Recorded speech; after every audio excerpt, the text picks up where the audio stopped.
दोस्तों नमस्कार, ये है मार्गदर्शन फॉर सिविल सर्विसेज। मैं अनुराग चौधरी। दोस्तों, भूगोल के 1 लाख प्रश्नों की श्रृंखला के अंतर्गत आज की वीडियो में प्रस्तुत है भारत के भूगोल के अंतर्गत भारत के भू आकृतिक प्रदेशों से संबंधित महत्वपूर्ण प्रश्न, जो आपके आगामी विभिन्न परीक्षाओं के सामान्य ज्ञान और सामान्य अध्ययन के साथ भूगोल विषय से आयोजित की जाने वाली अध्यापक भर्ती परीक्षाओं जैसे TGT, PGT, LT grade, government inter college प्रवक्ता, government degree college, assistant professor, Kendriya Vidyalaya संगठन, नेट जेआरएफ के साथ उत्तराखंड, राजस्थान, बिहार, मध्य प्रदेश द्वारा आयोजित परीक्षाओं के लिए बहुत ही उपयोगी है। तो आइए शुरू करते हैं आज का वीडियो। भारत के भू आकृतिक प्रदेश के अंतर्गत आज की वीडियो में हम उत्तर के पर्वतीय प्रदेश यानी हिमालय पर्वत, हिमालय के प्रमुख उपविभाग, उनकी अवस्थिति और विशेषताओं से संबंधित सभी प्रश्नों को कवर करेंगे। देखिए दोस्तों, भारतीय उपमहाद्वीप की वर्तमान भूवैज्ञानिक संरचना और उसकी क्रियाशील भू आकृतिक प्रक्रम मुख्यतः अंतर्जनित और बहिर्जनित बलों और प्लेटों के क्षैतिज संचरण की अंतःक्रिया के परिणामस्वरूप अस्तित्व में आए हैं। भूवैज्ञानिक संरचना और शैल समूह की भिन्नता के आधार पर भारत को 3 भूवैज्ञानिक खंडों में विभाजित किया जाता है। ये विभाजन भौतिक लक्षणों पर आधारित है। इसमें तो एक प्रायद्वीपीय खंड है, दूसरा हिमालय और अन्य अतिरिक्त प्रायद्वीपीय पर्वतमालाएं और सिंधु गंगा ब्रह्मपुत्र मैदान है। याद रखिएगा, भारत के कुल क्षेत्रफल का लगभग 11% भूभाग पर्वतीय है, 18% पहाड़ी है, 20% पठारी है और शेष 43% भूभाग जो है ये मैदानी है। तो भारत में लगभग 43% भूभाग मैदानी है और कुल क्षेत्रफल का 11% भूभाग पर्वतीय क्षेत्र के अंतर्गत आता है। आइए जानते हैं भू आकृति यानी जो भू आकृति क्या है उसके बारे में जान लेते हैं। तो किसी स्थान की भू आकृति उसकी संरचना, प्रक्रिया और विकास की अवस्था का परिणाम है। भारत को कुल 6 भू आकृतिक प्रदेशों में विभाजित किया गया है। पहला है उत्तर तथा उत्तर पूर्वी पर्वतमाला, उत्तरी भारत का मैदान, प्रायद्वीपीय पठार, भारतीय मरुस्थल, तटीय मैदान और द्वीप समूह। ये जो है भारत का भू आकृति उनकी संरचना के आधार पर 6 भू आकृतिक प्रदेशों में विभाजन है। आज की वीडियो में हम उत्तर तथा उत्तर पूर्वी पर्वतमाला के बारे में जानेंगे। देखिए, एक प्रश्न आता है कि हिमालय पर्वत का निर्माण कैसे हुआ है। तो हिमालय पर्वत का निर्माण यूरेशियाई प्लेट यानी अंगारा लैंड और भारतीय प्लेट के यानी गोंडवाना लैंड के टकराने से हिमालय पर्वत का निर्माण हुआ है।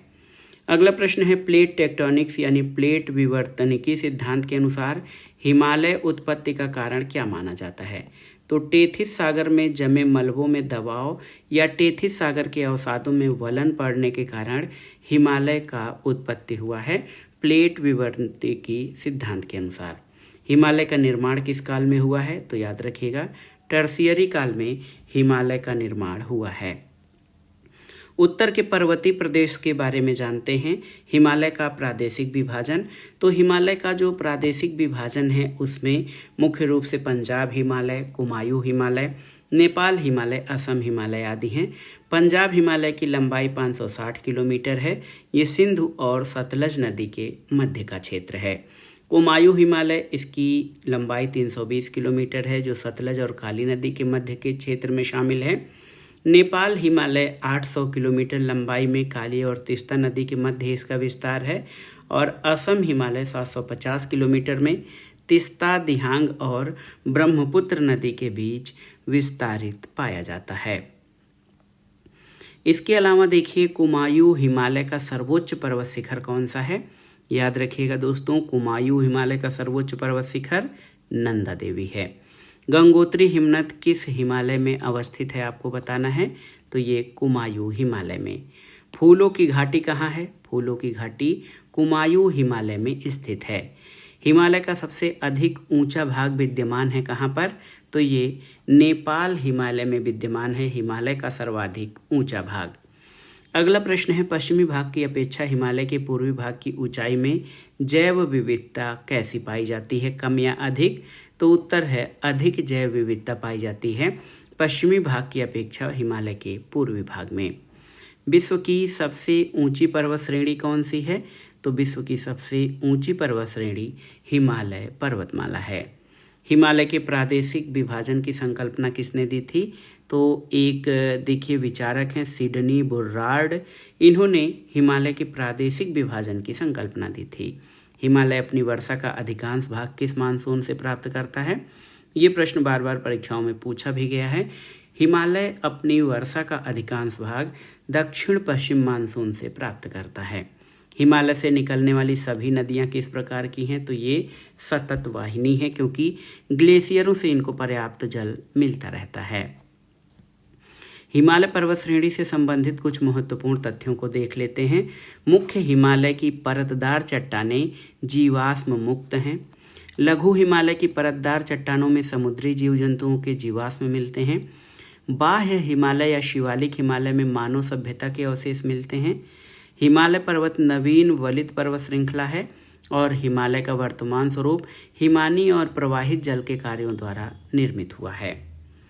अगला है कि यदि हिमालय पर्वत श्रेणियां नहीं होती तो भारत पर सर्वाधिक संभाव्य भौगोलिक परिणाम क्या होता? पहला तो ये होता कि देश के अधिकांश भाग में साइबेरिया से आने वाली शीतलहरों का अनुभव होता, हिमालय उनको रोकता है। दूसरा है सिंधु गंगा मैदान इतनी सुविस्तृत जलोढ़ मृदा से वंचित होता, बिल्कुल सही। और तीसरा है मानसून का जो प्रतिरूप है वर्तमान प्रतिरूप से अलग होता यदि हिमालय पर्वत श्रेणियां नहीं होती तो। अब आइए ट्रांस हिमालय से संबंधित महत्वपूर्ण प्रश्नों को देखते हैं। तिब्बती हिमालय किसे कहा जाता है? तो याद रखिएगा ट्रांस हिमालय को तिब्बती हिमालय कहा जाता है। ट्रांस हिमालय के अंतर्गत कौन सी पर्वत श्रेणियां शामिल हैं?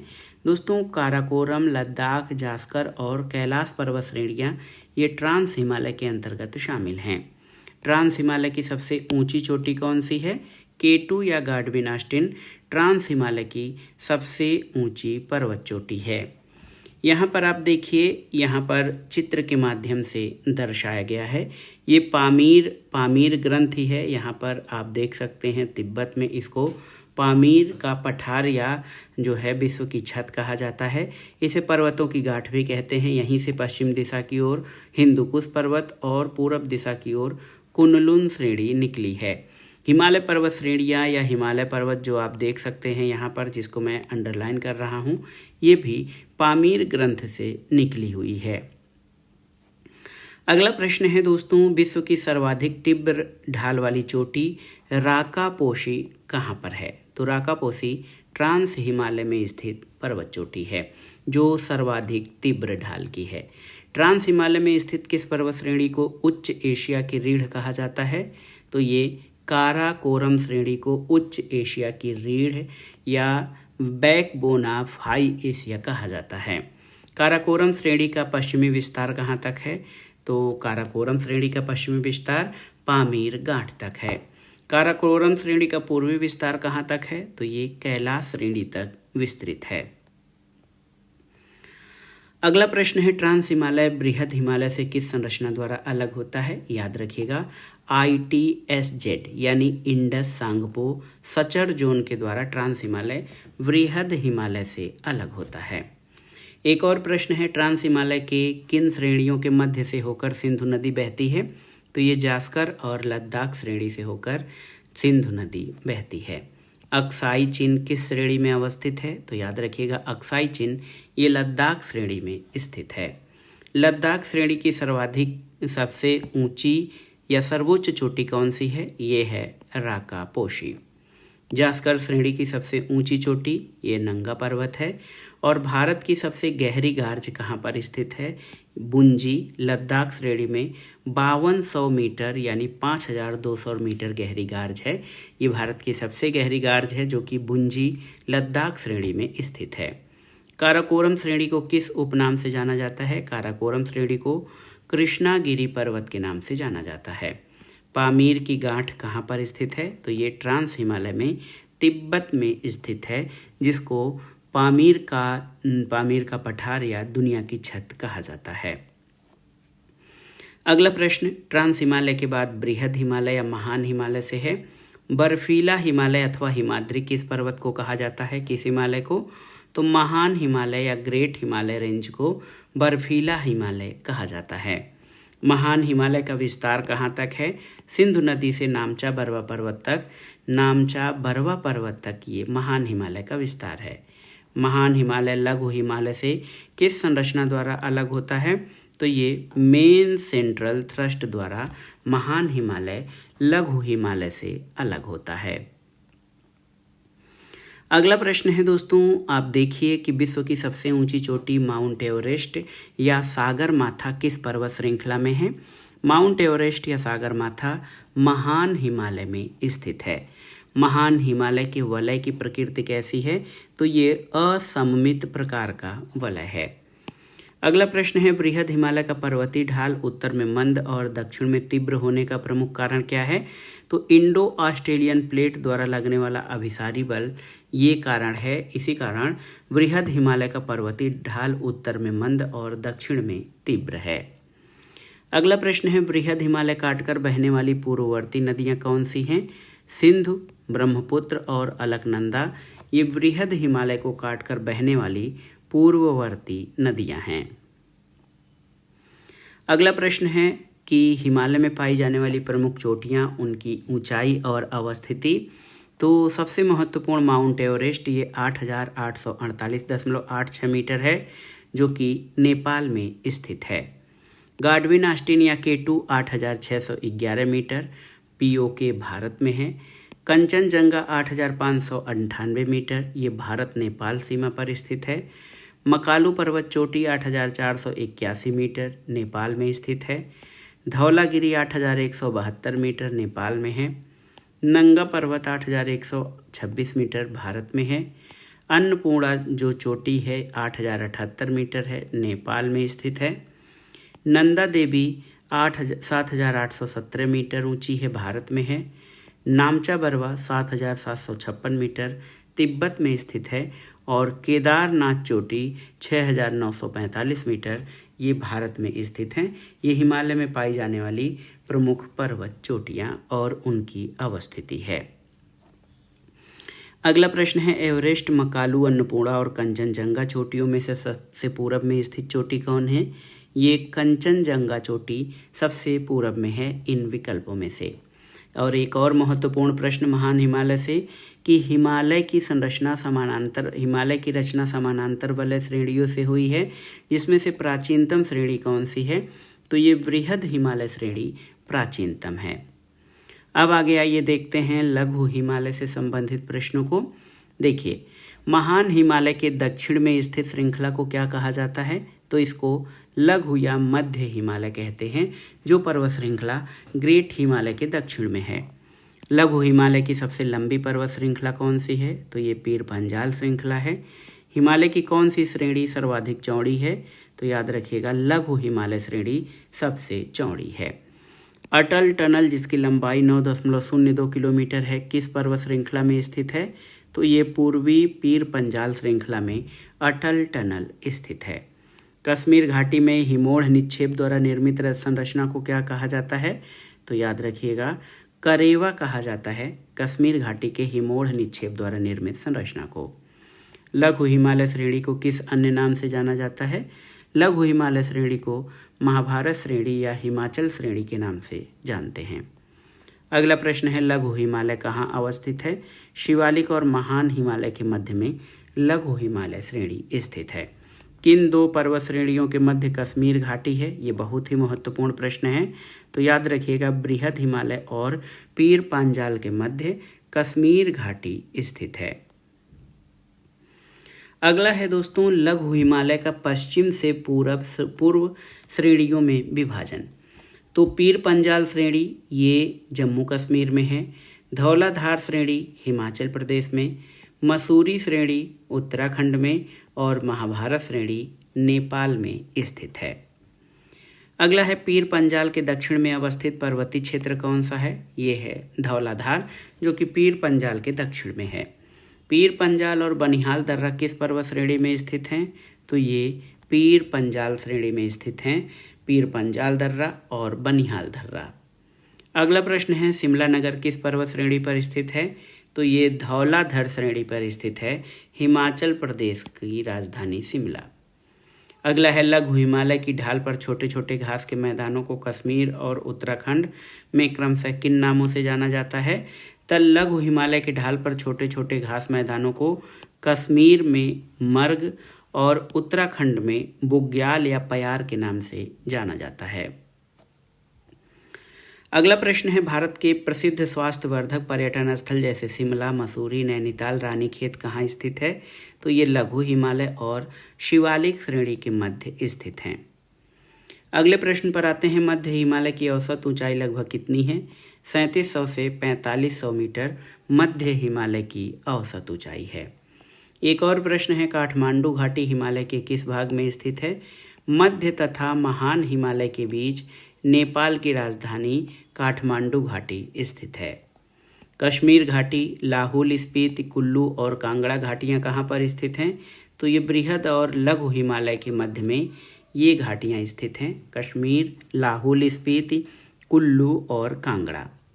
हिमालय में मुख्य सीमांत भ्रंश जो है ये किसको पृथक करता है। तो हिमालय में MBT यानी मुख्य सीमांत थ्रस्ट जो है ये मध्य हिमालय को शिवालिक श्रेणी से अलग करता है। अब आइए शिवालिक या बाह्य हिमालय से संबंधित जो प्रश्न हैं उनको देख लेते हैं। हिमालय की सबसे बाहरी श्रृंखला या सबसे दक्षिणी श्रृंखला को क्या कहा जाता है। इसको शिवालिक कहा जाता है, हिमालय की सबसे जो है दक्षिणी श्रृंखला को। हिमालय की नवीनतम पर्वत श्रेणी कौन सी है। तो शिवालिक श्रेणी हिमालय की नवीनतम पर्वत श्रेणी है। हिमालय के किस भाग में सबसे गहन अपर्दन है। तो ये शिवालिक के उपांत में। शिवालिक श्रेणियों की औसत ऊंचाई कितनी है। शिवालिक श्रेणियों की औसत ऊंचाई कम है जो 900 से 1200 मीटर ऊंची हैं। अगला प्रश्न है, शिवालिक की उत्पत्ति का प्रमुख कारण क्या है। तो अवसादों का निक्षेपण और उनमें वलन पड़ना ये शिवालिक की उत्पत्ति का मुख्य कारण है। और देखिए शिवालिक का विस्तार कहाँ है। पाकिस्तान के पोटवार बेसिन से असम के दिहांग तक जो है ये शिवालिक श्रेणी का विस्तार पाया जाता है। अगले प्रश्न पर आते हैं, शिवालिक के निचले भाग को क्या कहा जाता है। तो याद रखिएगा शिवालिक के निचले भाग को तराई कहते हैं। कौन सी संरचना शिवालिक को भारत के उत्तरी मैदान से अलग करती है। तो ये है Himalayan frontal fault, HFF। Himalayan frontal fault जो है ये शिवालिक को भारत के उत्तरी मैदान से अलग करती है। अगला प्रश्न है, शिवालिक हिमालय और लघु हिमालय के मध्य में स्थित लंबवत घाटी को किस नाम से जाना जाता है। तो दून और द्वार के नाम से जाना जाता है। जैसे इसके सबसे अच्छे उदाहरण देहरादून और हरिद्वार हैं। अगला प्रश्न है, हिमालय पर्वत श्रेणी में स्थित सीमांत दरार जो है ये उत्तर से दक्षिण आपको बताया जा रहा है। ITSZ यानी सिंधु सांगपो सचर क्षेत्र, उसके दक्षिण में सबसे उत्तर में सिंधु सांगपो सचर क्षेत्र है। उसके दक्षिण में STDS यानी दक्षिणी तिब्बती विलगन प्रणाली, सदर्न तिब्बतियन डिटैचमेंट सिस्टम। उसके बाद मुख्य केंद्रीय दरार या MCT जिसको मेन सेंट्रल थ्रस्ट कहते हैं। उसके दक्षिण में मुख्य परिसीमा दरार या MBT मेन बाउंड्री थ्रस्ट। और सबसे लास्ट में मुख्य सीमांत दरार यानी मेन फ्रंटल थ्रस्ट स्थित है। ये आप याद कर लीजिएगा हिमालय पर्वत श्रेणी में स्थित सीमांत दरार को। और लास्ट वाला जो मुख्य सीमांत दरार है ये मध्य हिमालय को शिवालिक श्रेणी से अलग करता है।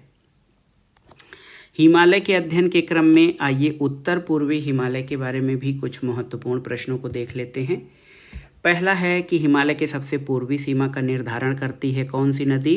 तो ब्रह्मपुत्र नदी हिमालय के सबसे पूर्वी सीमा का निर्धारण करती है। उत्तर पूर्वी हिमालयी क्षेत्र में निवासित जनजातियां किस प्रकार की खेती करती हैं। तो ये झूम या स्थानांतरित कृषि करती हैं उत्तर पूर्व के हिमालय क्षेत्र में निवास करने वाली जनजातियां। अगला है, मिकिर पहाड़ियाँ किस राज्य में स्थित हैं। तो मिकिर पहाड़ियाँ आप जान लीजिए दोस्तों ये असम में स्थित हैं। मिकिर पहाड़ियाँ, ये प्रश्न बहुत ही महत्वपूर्ण है, कई बार पूछा गया है कि मिकिर पहाड़ियाँ कहाँ पर स्थित हैं। तो ये असम राज्य में स्थित हैं मिकिर पहाड़ियाँ।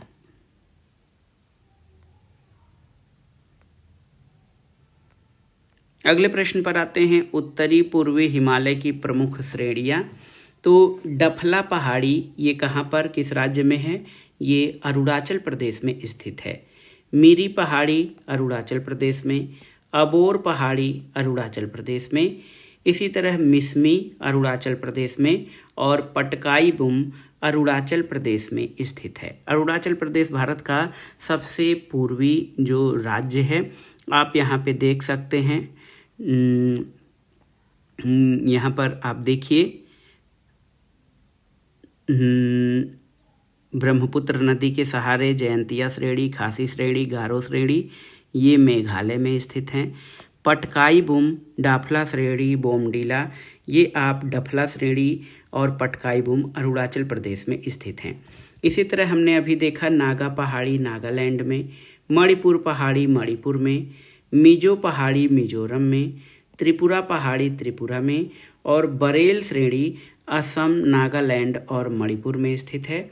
असम नागालैंड और मणिपुर में बरेल श्रेणी का विस्तार पाया जाता है। मिकिर पहाड़ी असम में है और गारो पहाड़ी खासी पहाड़ी जयंतिया, गारो खासी जयंतिया ये मेघालय में स्थित पहाड़ियाँ हैं और इन्हीं पहाड़ियों पर स्थित जो है मासिन राम दुनिया का सर्वाधिक वर्षा वाला स्थान है। अगला प्रश्न है कि पूर्वी हिमालय की तुलना में ट्री लाइन का ऊंचाई मान पश्चिम हिमालय में कैसा होता है, कम या अधिक? तो उत्तर है पूर्वी हिमालय की तुलना में ट्री लाइन का ऊंचाई मान पश्चिम हिमालय में कम होता है। हिमालय का सबसे बड़ा ग्लेशियर कौन सा है? तो ये सियाचिन ग्लेशियर है जो हिमालय का सबसे बड़ा ग्लेशियर है। इसकी लंबाई 76.64 किलोमीटर है। अगला प्रश्न और भारत के भू आकृतिक प्रदेशों में उत्तर के पर्वतीय प्रदेश का आखिरी प्रश्न है।